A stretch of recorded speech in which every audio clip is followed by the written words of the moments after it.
Hello, everyone. Welcome to the afternoon session. I'm very happy to introduce our next guest and speaker, Rob Horning. I'm Nathalie Dixon. I'll be moderating this talk, and we will have a session with questions right at the end. But Rob's talk will be about 40 minutes. And if you are so inclined, I thought, seeing as there are not so many people in this audience right now, I'm sure it'll fill up later, you might want to come down a little bit further. For those people just coming in, it would be nice to be cozy. Come up front, please, so we can all chat and be close to one another. That would be really great. Thank you. So, Rob is an American writer and editor, foremost for reallifemag.com, and The New Inquiry, or New Inquiry. And his writing is focused on aspects of digital culture, and predominantly in where he writes, I think, most incisively about digital labor and authenticity. His latest article I was reading this morning is titled Mass Authentic, and there was this incredible quote I really enjoyed, and I think he may touch on today, but we can always talk about later. Authenticity, as we commonly use the term, is a product of consumer culture, even as it is deployed to try and evoke the life untouched by commercialization. So when I met Rob a few minutes ago, I asked him, what keeps you up at night? What are the things that really, torment you or make you think? And he said, well, authenticity right now, constructedness, and performance. And then he said, and of course, all the inaccuracies that come with that. So, without further ado, please welcome Rob to the stage.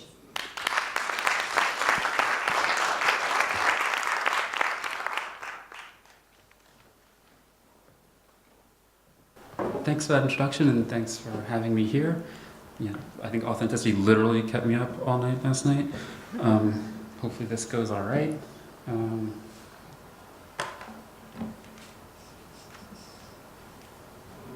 Okay, all right. You mentioned Mass Authentic. I sort of built this talk around that article somewhat. About 25% of it's been folded in, so some of this might sound familiar. All right. Well, why can't we get rid of the idea of authenticity? It seems as if it settles like a fog, blanketing everything with an amorphous sense of inadequacy. It can feel like it feels like it refers to everything and nothing. I mean, the more I tried to pin it down in this talk, the more I felt like it kept trying to slip away from me and become something else. And I think you'll see how I go through here, how many times authenticity seems to refold itself into something else and become something new. But I want to start with this passage from the introduction of Sarah Benet-Weiser's 2012 book, Authentic Trademark. I think it gets at some of why the quest for authenticity is so effective as an ideology, even while being a bit of a conceptual contradiction. So I'm just going to read this real quick. Even if we discard as false a simple opposition between the authentic and the inauthentic, we still must reckon with the power of authenticity, of the self, of experience, of relationships. It is a symbolic construct that even in a cynical age continues to have cultural value in how we understand our moral frameworks and ourselves, and more generally how we make decisions about how to live our lives. We want to believe, indeed I argue we need to believe, that there are spaces in our lives driven by genuine affect and emotions, something outside of mere consumer culture, something above the reductiveness of profit margins and the crassness of capital exchange. Okay, I agree with that most part. We do want to believe, despite the many, many ways authenticity is misused and contorted in marketing discourse, that there is an authentic realm outside mere consumer culture and its presumably shallow satisfactions, and outside capital exchange and its calculating instrumentalism. We know that there must be a place that facilitates our human flourishing and permits us to lead rich, self-fulfilling lives. Beyond the simple opposition between the authentic and the inauthentic is the fundamental desire to experience genuine affect and emotions. But this hasn't gotten us very far. Restating the authenticity ideal as acting on the basis of genuine feelings merely raises the question, what makes feelings genuine? Is it because they are spontaneous? Is it because they are not motivated by gain? Is it because they are not mediated? Is it because they are witnessed? It feels like Benet-Weiser's phrasing simply reenacts the ideology of authenticity in the process of critiquing it, that there is a real, static, correct way of understanding authenticity that can be distilled and separated out from the corrupted uses. just as there are genuine emotions that are unmixed, or pure spaces where desire is uncorrupted by conflicting or competing aims. It suggests that there can be authentic and inauthentic ways of talking about inauthenticity, and then you've got meta-authenticity. So authenticity is often conflated with some sort of static sort of truth, but invoking it is actually a destabilizing maneuver. It uses an indefinable notion of genuineness to call into question what we might otherwise take for granted. Authenticity calls into question the inherent genuineness of any affect, and any emotion, in any situation. It undermines any talk of real desires for realness, any authentic way of being authentic, uncorrupted by the ruses of authenticity. It warrants a skeptical, conspiratorial attitude toward the world, toward other people, and especially toward oneself, constructing the genuine as something that's hiding, something that's forever outside the realm of our lived experience. It conveys a sense that we've forgotten how to live properly. The rhetoric of authenticity comes to the fore when what could be true seems especially vulnerable, debatable, difficult, riven, up for auction or appropriation. But authenticity doesn't shore up the truth, it just exacerbates our doubts about it. Authenticity seems to stand for the truth behind the curtain, but is really just the curtain. The presumption that only some feelings in some situations are real and other feelings, though felt, are somehow false, is authenticity's main ruse. It would seem that if we are all striving for a world apart from consumerism, this would threaten capitalism as we know it. But marketers rely on this idea of real spaces outside consumer culture that we are supposed to yearn for. They don't fear these spaces, they nurture the idea of them. They are the basis of all authenticity-driven marketing, the promise that we must consume our way back to the secure place where our feelings become real and unconflicted again. The idea of authenticity expresses something that never was, uncomplicated, self-evident feelings, identities, and experiences, as something that is understood as always already having been lost, in order to promise that we are always on the cusp of reclaiming it. Seeking authenticity is always aspirational. Like golden ages generally, authenticity can only be identified retrospectively. In the past, I was genuinely myself, but now all I have are elusive memories of that fleeting experience, and maybe the brands and products that help me articulate that feeling of loss and make it seem recuperable. Authenticity takes the complex cross currents of my relations, desires, and behavior at any given moment and simplifies them, orients them. The complexities I'm experiencing are inauthentic and can be jettisoned in my pursuit of the real self, which I'll know by its inherent self-evidence. The tenacity of authenticity as an ideological talisman, as a motive force and a post hoc explanation for what I've done, as an all-purpose aspiration and excuse, stems from how it posits what it purports to merely describe.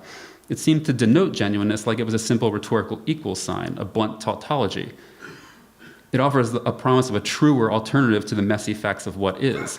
But those alternatives are fictions, not inner truths on the cusp of revelation. They're speculation seeking substantiation at the expense of what is. In the hands of humanist philosophers like Charles Taylor or social critics like Marshall Berman, who wrote a book called The Politics of Authenticity, a commitment to authenticity refers to the effort to foster a society that makes individuality's emergence possible. For them, authenticity meant coming to terms with an inherited set of assumptions about what constitutes a meaningful life, the limits and horizons that we don't choose but grow to work within and preserve. There's a similar idea in folklore studies as well that suggests that to be authentic is somehow to belong to one's culture as a kind of generic representative in every person. Those idealized versions of authenticity play into how the concept has been operationalized in marketing discourse, where the emphasis on individuation is married to consumerism but divorced from the complexities of social relations. Currently, the point of seeking authenticity is no longer to build or sustain a society that makes individuality possible, but to escape from the supposed constraints that society places on the self, mainly through imaginative association of oneself with things. You buy things to opt out of the social relations that might otherwise constitute you. Rather than use authenticity to acknowledge the tension between individualism and the social norms that permit individualism to flourish, marketers seized upon the concept to try to disguise or simplify away that tension. In their hands, authenticity is employed to let us think that we are unique, different, but not so different that we are perceived to be alien or threatening. Authenticity allows us to think of ourselves as singular, but with that singularity remaining somehow deeply sympathetic. From this point of view, feeling compromised by the demands of the social or consumed by conflicting, irresolvable desires of one's own are marks of inauthenticity rather than an accurate appraisal of one's actual condition. Rather than confront the ways in which we want other people, what other people have, or are consigned to compete with others as we cooperate with them, or the way identity is conditioned inescapably by histories of oppression, injustice, violence, and hierarchy, we can focus instead on a purely personal crisis. finding a self that is really pure, but that we've lost touch with somehow. It simplifies an otherwise irreducible complexity, giving us an evocative vocabulary with which to talk about how we fit into society while not engendering any responsibility for it in us. Authenticity in marketing discourse presupposes the unique individual we are all supposed to be, according to such 18th century thinkers as Rousseau and Herder, and pits it against society, which is no longer seen as the source and ground of individuality. There's no more folk culture or tradition that we are basing ourselves in, but instead consists of standardized, bureaucratic, massified, synthetic culture. Authenticity becomes commercialized nostalgia for a way of life that never was, in which we experience no ambivalence. But even as it obsessively conjures a nostalgic vision of a world outside it, authenticity is always internal to the culture of consumerism. Though it evokes the lost truth, it is never that truth itself. It is, in fact, truth as lost. Authenticity emerges in marketing discourse as both critique and consolation prize for consumerism and modernism. It reconfigures the old romantic ideal of choosing your own life, of uncovering one's originality as life's purpose, into the terms of consumer society, where you choose your own clothing brands or your favorite foods or what have you.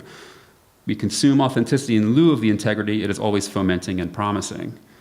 So authenticity doesn't point to or reconstitute any experiences that we've lost touch with through the relentless and implacable advances of consumer culture.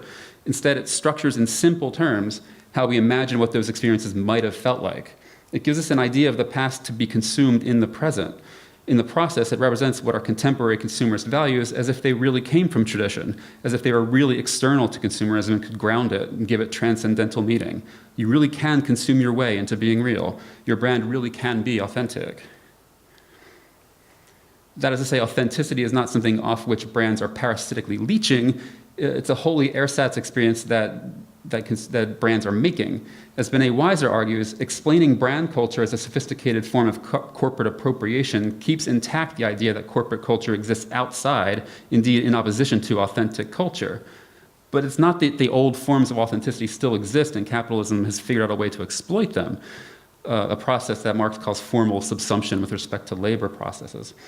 Rather, authenticity as we know it issues from consumer culture in a process of real subsumption, is fully integrated with consumerism's workings and integral to its perpetuation. We can't conceive of an authenticity independent of the function that it serves in consumer society. If authenticity evokes spaces in our lives driven by genuine affect and emotions, as Bené Weiser was saying in the beginning, it is because under consumerism, such spaces have become tangible, concrete commercial properties, new spaces of experiential possibility internal to consumerism. Authenticity is ultimately not a measure of the degree to which something eludes consumerism. When something is authentic, it is not outside of mere consumer culture, it is instead the apotheosis of that culture.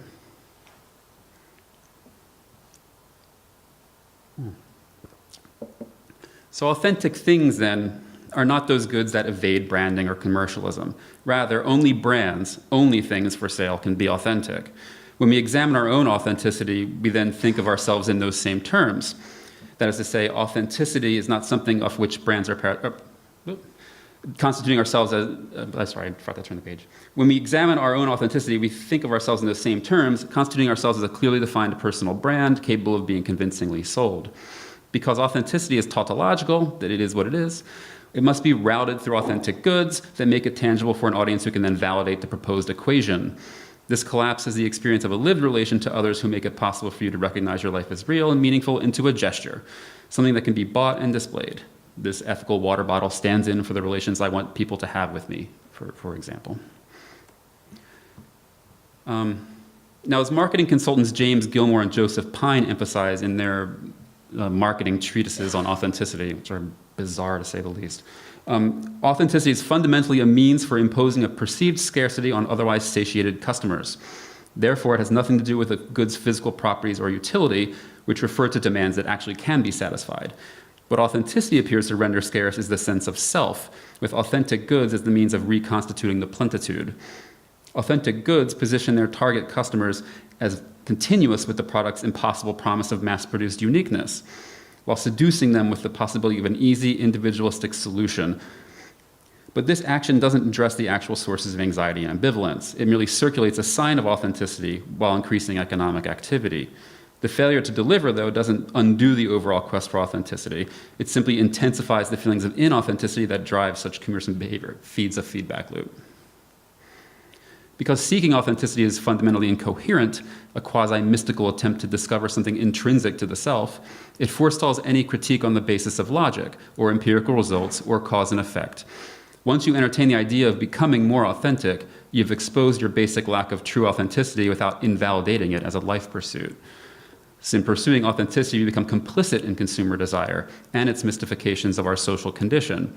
If I am concerned about my authenticity, I am not escaping the effects of consumer culture on me as much as I'm escaping into them, looking for solace in the simplified terms of brand messaging. The protocols of authenticity take the complicated ways in which selves are bound up with the inevitable disappointments of social life, its conflicts and rivalries, its struggles for recognition and distinction, and simplifies them into a real-fake dichotomy. In that way, authenticity forms an intelligible structure for what Lauren Berlant calls the management of ambivalence. Authenticity offers a kind of compensation for a way of life, consumerism, that structurally forbids personal satisfaction. You always have to want more. Consumer demand must continually be stoked. Authenticity rationalizes and personalizes that process. Our consumerist dissatisfaction becomes an integral matter of personal growth. We can try to address our ambivalence with performances of self that are ultimately directed at ourselves as the audience, in which we try to persuade ourselves that we are getting closer to our true self, something that no one else can question. But it's very difficult to perform magic tricks on yourself. When authentic goods, what authentic goods permit is not the restitution of the self, but ongoing self-consumption. They don't heal the subject, they allow one to contemplate oneself as an object, or a medium, a whiteboard on which one can scrawl their preferred beliefs about themselves. In other words, goods are authentic when they invoke a self-conscious subjectivity, when they permit you to revel momentarily in the fact that you are you. When we can see ourselves as getting progressively more legible. They let us consume as an ephemeral but definite thing the promise that we have a real self in the first place. This is both our punishment and reward for ever having doubted it. I may need to believe that my real feelings are anti-commercial or anti-capitalist, but that belief resolves nothing. The tensions we inhabit remain. Meanwhile, the stronger I insist on having my opposition to the crassness of capital exchange acknowledged, the more I am under consumer ideology's sway. These feelings feel real because they are commercialized, not because they're not commercialized. Because they circulate within the channels carved out by capital flows and networks. That's what constitutes their reality. Part of how consumer society reproduces itself is to commercialize prominent forms of social recognition. The way authenticity is deployed across a range of products, brands, and brand strategies allows commercialized feelings to appear as more substantial, more shared, more real. In consumer culture, safe spaces, as Benet Weiser argues, are branded spaces, oases of familiarity that convey feelings of security, stability, and belonging. They are harbors of utopic normativity that function as the lost ideals of communal folk culture once supposedly did. They're what Berlant calls intimate publics, in which consumer participants are perceived to be marked by a commonly lived history. Brands seem authentic when they let us feel as though we belong without blending in. We're able to feel normal because of the visibility of brands we associate ourselves with. This normality has more to do with feeling oneself to be authentic than the narratives of personal distinction often associated with authenticity marketing. Authenticity functions by harmonizing the desire to belong with the desire to be unique, and the slippery incoherence of that is what allows us to find comfort in it. We aspire to authenticity because it promises recognition without any of the associated limitations or responsibilities. Goods that signify authenticity minister to such fantasies about community and individuality, positing consumers as generic and unique at the same time. A few years ago, Carl's of hipster runoff fame depicted what this sort of thing looks like with a post called The Contemporary Conformist, the person who performs a kind of studied nonchalance. Quote, wood, weathered, exposed brick, zany light fixtures, hints of metal, plants, but not generic flowers, plaid, gingham, denim, chambray shirts with subtle stripes. Contemporary conformists wear loud neutrals to try to shock you with their naturalism. As a kind of intimate public, the trappings of authenticity in Berlant's word offer a similar simplicity of the feeling of rich continuity with a vaguely defined set of like others, the sort of contemporary conformist I just had up there. It typifies the constantly imploded desire of a complex person to rework the details of her history to become a vague or simpler version of herself. Again, authenticity works as an ideology because it simplifies identity and manages our ambivalence about it. Pursuing authenticity doesn't necessarily make us a deeper or more complex person. It makes us more superficial, more predictable, and more easily controlled. Oh, I already went to that page. The most effective authentic goods evoke a mainstream while seeming to stand distinctly apart from it. This is why they're often products of cultural appropriation. Just as authenticity posits a split self, it also establishes a distance between a commodity and the ideal it has been positioned to evoke. It inserts itself in the gaps that already exist in the social fabric and justifies them, rationalizes them, allowing the distance between a mainstream perspective and an othered perspective to become a concrete property, something that can fluctuate and appreciate in value. The authenticity we consume is often someone else's exclusion commodified. The goods that read as authentic are the ones that allow consumers to flaunt how they can present their consumer choices as decontextualized, not dependent on other people's opinions. But they also make a real self contingent on the distance it can sustain between itself and the social milieu that is both a necessary audience and a threatening subsuming mass. Given the tension between self-expression and the audience required to make that expression meaningful, authenticity often appears to be measured in terms of freedom from the constraints others place on you. This makes it seem like a zero-sum game. The more convenient you make your life, in terms of avoiding interpersonal contact and interpersonal judgment, the more authentic it can seem to feel. But this same strategy isolates people from the interconnectedness that makes authenticity worth the trouble in the first place. The convenient shortcuts to identity are only available to people who are being inauthentic. But authenticity is also understood as the ability to reject the conditioning of other people's judgments. Embroiled in this confusion, we feel licensed to assess and doubt or overrate the authenticity of others across any social distance. We perceive someone else's apparent authenticity, their apparent belonging to a community, as our own inauthenticity. But this doesn't mean it's a generous judgment. This is an assertion of domination. It's always an assertion of domination to judge someone else as authentic, because to be authentic is to be a product. It's not if you're struggling to be authentic, you are not yet a product. If you're authentic, you've become a product. Feeling inauthentic yourself authorizes you to vicariously consume others' experiences as a commodity. This has a side effect of de-authenticating that same experience for these others while confirming and reifying their otherness. Authenticity is a curse we assign to other people that traps them in their identity, while we are free to shop around for hours, claiming tokens of their identity as our own. But this sort of scrutiny gets turned around on ourselves as well in social media, which I'll get to in a minute, which lets us vicariously consume ourselves in the same way that we appropriate others. Anyway, in this process, being authentic and seeking authenticity are framed as mutually exclusive conditions. Being authentic makes you an object that spontaneously and inadvertently displays its essence. Being inauthentic, though still seeking authenticity, makes you a subject, albeit a devious and strategic one. Harmonizing that sort of agency with the ability to be genuine calls for a lot of disavowal. Authenticity turns out to be the reward for suspending disbelief, as sociologist Sarah Thornton has argued. It's a self-imposed gullibility. That means it's quite far from recovering the unique self within. It also permits us to suspend disbelief in the consumerist magic more generally. It suggests that we have the capability to be infinitely malleable. Authenticity marketing lets us indulge the fantasy that we can truly change who we are, change our essential nature just by buying things, just by expressing things through goods. Berlant too sees intimate publics as achieving something similar. It, quote, produces an orientation toward agency that is focused on ongoing adaptation, adjustment, improvisation, and developing wiles for surviving, thriving, and transcending the world as it presents itself. Now that sort of flexibility and sort of adaptation and adaptability and constant modulation is very much in line with how people tend to theorize neoliberalism. So that sort of flexibility suits a neoliberal structuring of society in which, to cope with a fully marketized society saturated with competition at every level, we become malleable selves perpetually trying to expand our human capital and make our identity productive. The search for authenticity finds expression as self-neoliberalization. Insofar as authenticity organizes an intimate public, it prepares us to find fleeting solace in this constant self-revision, offering a sense of underlying stability to the ongoing flexibility. The pursuit of a real self rationalizes all the remolding that we do of ourselves. Seeking authenticity becomes not resistance to capitalist exploitation, but surrender to it, with one's entire personality given over to various forms of exploitable labor. The validity of your true self is confirmed in being employable, in being put to use.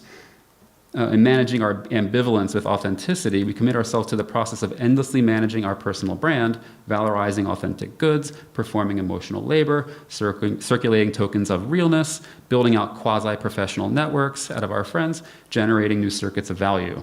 Self-realization becomes alienated at its core as personal creativity becomes indistinguishable from an ongoing job interview.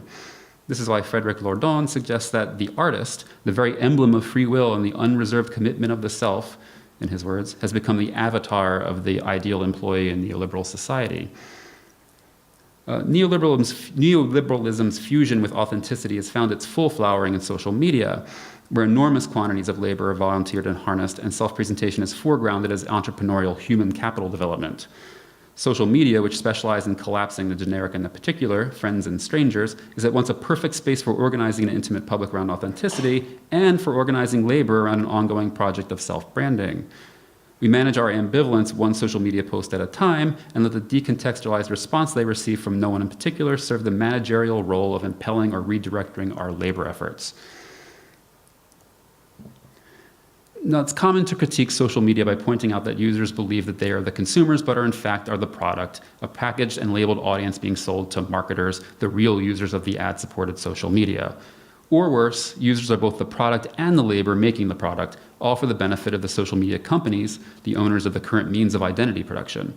This means we are not merely deluded, but also exploited when we think of ourselves as consuming social media. The assumption in that critique is that we don't want to be a product and instead want only the agency and autonomous expression that social media seem to promise. From that point of view, users sign up on Facebook with the goal of expressing themselves and following what their friends have to say, but are eventually warped into becoming a kind of reified personal brand through exposure to the product's toxic affordances of self-quantification.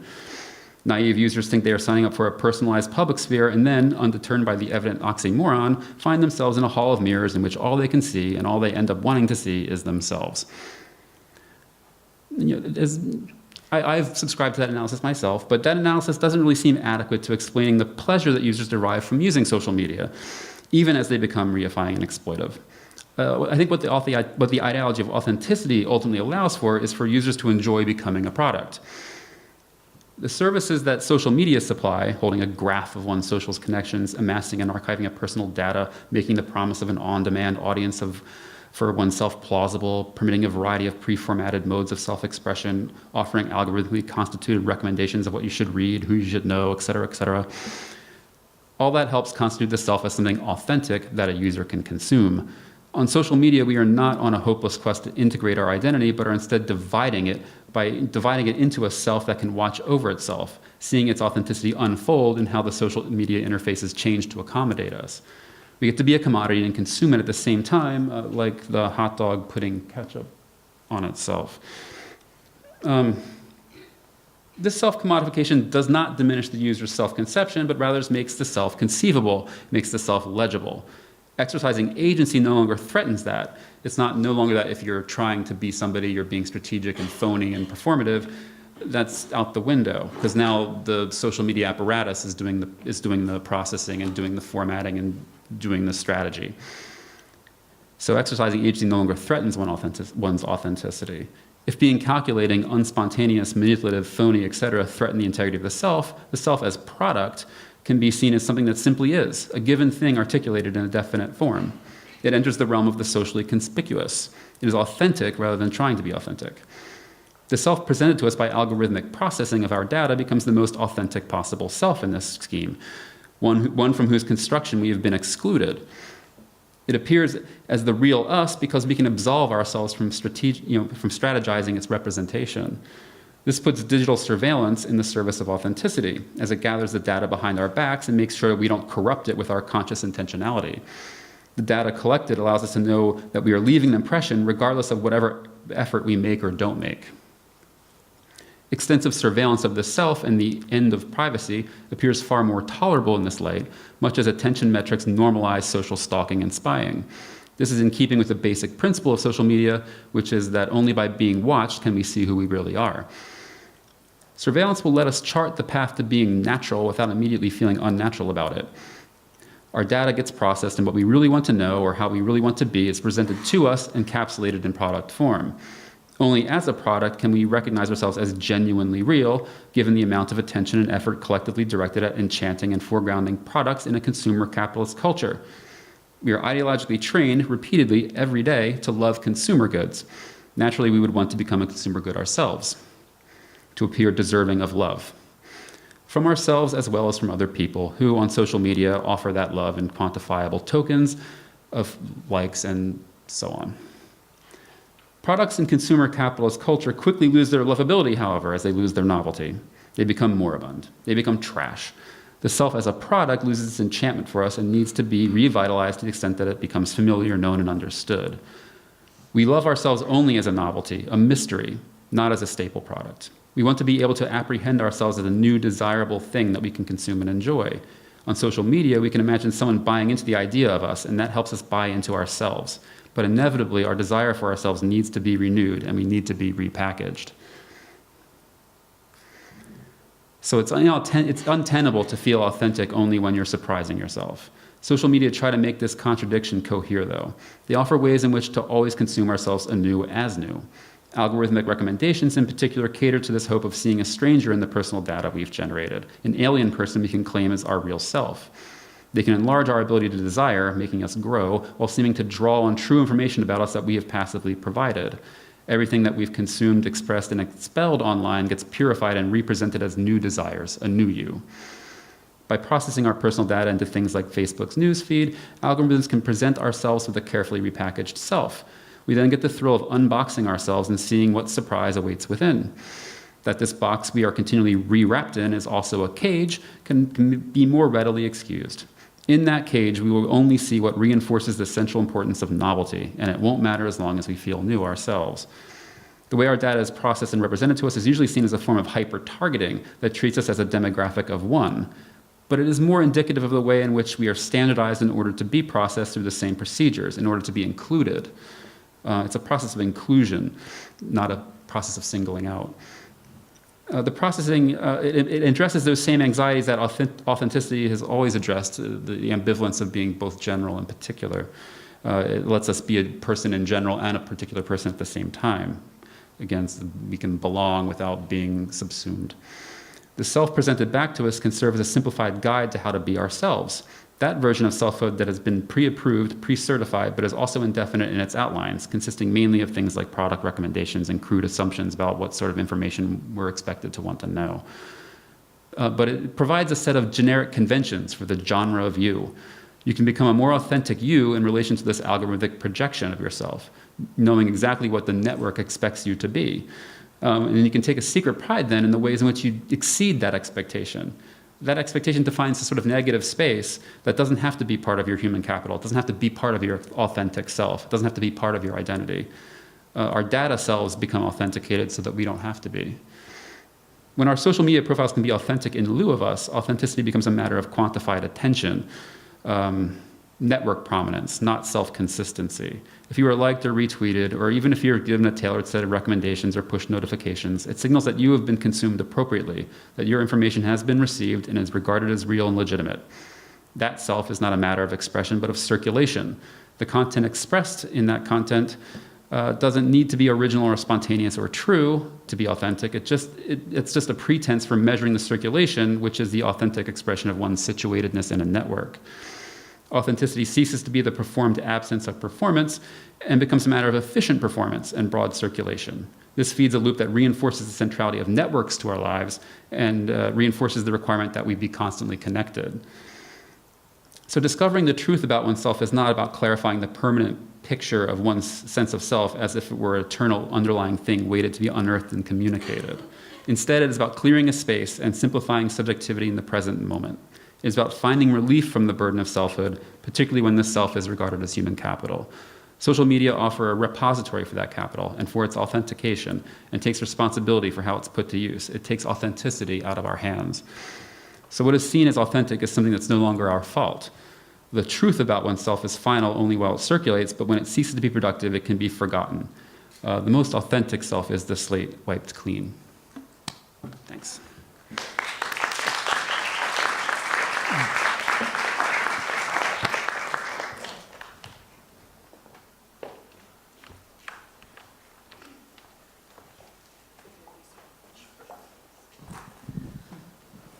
Wow. No, I'm just having an identity crisis, thank you. I'm just wondering now in this new light of, utopic normativity and intimate publics, how I'm ever going to go out again and buy anything. How do I proceed? I can't help you with that. If you just put the microphone a Sure, little sure. bit, thanks. Yeah, I mean, I think the idea is that, you know, we have all these sort of surveillance apparatus capturing everything that we do. In some ways, that's, you know, in a perverse way, that can be liberating because it's no longer your responsibility to make sense of what you're doing. Instead, like, the sense of what you're doing happens after the fact rather than before the fact. So you sort of like the mechanisms of agency get turned inside out.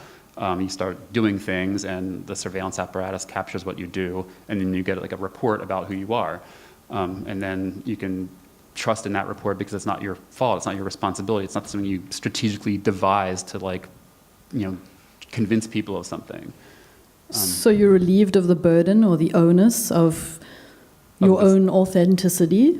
Yeah, and then so if the self is this piece of human capital within a neoliberal society, and it's this burden, this constant pressure to perform, you know, outsourcing your identity to sort of convenient machines is a way of relieving that pressure. I'm not saying that's ultimately good for humanity, but I think that's sort of like a coping strategy that, you know, social media sort of advances neoliberalism and it advances the sort of consolation that makes it sustainable.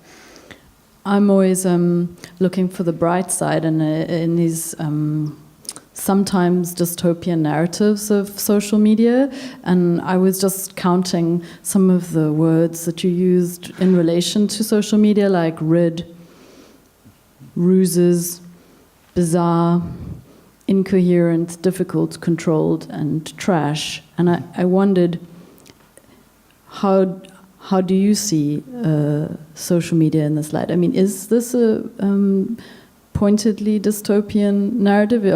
Is there intent behind this? Or do we not see it as such? Are you there to make it more clear for us? Or is there something else we can navigate?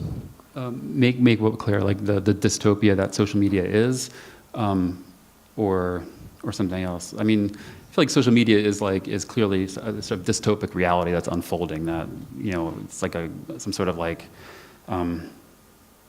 global warming of authenticity. It's this thing that sort of has settled upon our Earth, and now we're trapped in it. And I think at this point, it's impossible to conceive of a life outside of social media and outside of that kind of connectedness. Exactly. Yeah. And yeah, it's tempting to always try to imagine a world in which, you know, Facebook doesn't exist, but there's no going back to that. And yeah, I mean, like, I feel like the only approach is to sort of try to find some sort of ironic inversion of that, where the sort of ways in which social media is so controlling and so surveillant, to find some ways that you can turn that to a positive thing, to, you know, find some sort of compensation in that, even if it's sort of like what Berlant would call cruel optimism. Yeah. Now, I'm studying affect, and I have a particular interest in affect, so I'm happy you touched on that. And I was thinking the idea of, let's call it the manipulation of affect, is not new, and how people feel and are emotionally and affectually constructed by consumerism, for example, has been around since, well, I'm thinking of the 1920s, when that famous example that's often touted about Edward Bernays, the nephew, correct me if I'm wrong, of Sigmund Freud, who used women's liberation movements and the selling of cigarettes as some sort of relationship that could work. So, for example, to tell women for the first time that smoking was something that was tied to their liberation and authentic selves, and just to be who you want to be, and in fact that smoking was, you know, it was permissible and interesting and true to themselves, and landed up tying about unconscious desires, if you like, or affects, to consumer culture. So what's different? I mean, this is 1920s, where we've moved on a lot, we have social media, but what's changed? Yeah, I mean, I think that, like, that sort of model, like the sort of model where, like, sort of affects are sort of imposed on people, and then people are sort of like forced to comply, or sort of like somehow manipulated into compliance, it's, I mean, I think that, like, if that were ever true, I think now it's much more clear that, like, participation in branded cultures and participation in consumerism is experienced as pleasurable in and of itself. I mean, it's not something that people need to be manipulated into doing. And you know, social media is an extension of that expression. It's like a prosumerist space, as some sociologists like to call it, where you can turn your consumption into like some sort of productivity, not only for yourself, but it can be captured. But you know, and we take pleasure in being able to make things while we consume things. And I'm not sure if this is answering your question though. I mean, I think that, like, what's new is that everything's much more saturated with media, and the display we make of our consumerism is much more sort of taken for granted. There's an urgency as well. Yeah, I mean, it feels more urgent. I mean, that's like the sort of, if you buy the idea that we've shifted into a neoliberal sort of arrangement, it ties in with that, because the self is sort of required to be productive in a different way than it would have been in a sort of more like Fordist arrangement. That gives us a quick gap to ask. Are there any questions? Would anyone like to ask Rob a question? Bas? Rob, thank you for your talk. I was listening to the things you said, and I realized there's many oppositions in the things you talk about. So, authenticity as opposed to inauthenticity, scarcity opposed to plentitude, the self opposed to the other, and especially when it comes to consumerism and commodity. Excuse me. It seems that authenticity is always something that comes at the expense of something else. And I was interested in hearing your thoughts, how you think authenticity could be related to the notion of privilege. Yeah, I think authenticity is like, you know, it's a privileged sort of position to be able to assign authenticity to other people is what I was trying to get at. Like, there's this like sense that like the urgency to be authentic is something that applies to other people, and that that if you're in a position of judging the authenticity of others, you've somehow transcended the situation of having your reality being called into question. You're sort of like not part of the mainstream and not part of some sort of marginalized culture, but transcending the entire apparatus. The more you can sort of be sort of asserting your right to comment on the authenticity of other people. So I guess it relates to privilege in my mind that way. That there's a sense of like you're authorized to appropriate the authenticity of others, and maybe you rationalize that self by like, you know, thinking of yourself as inauthentic or something, but really that's masking the sense that you're sort of believing yourself to transcend the kind of social web. Anybody else have a question?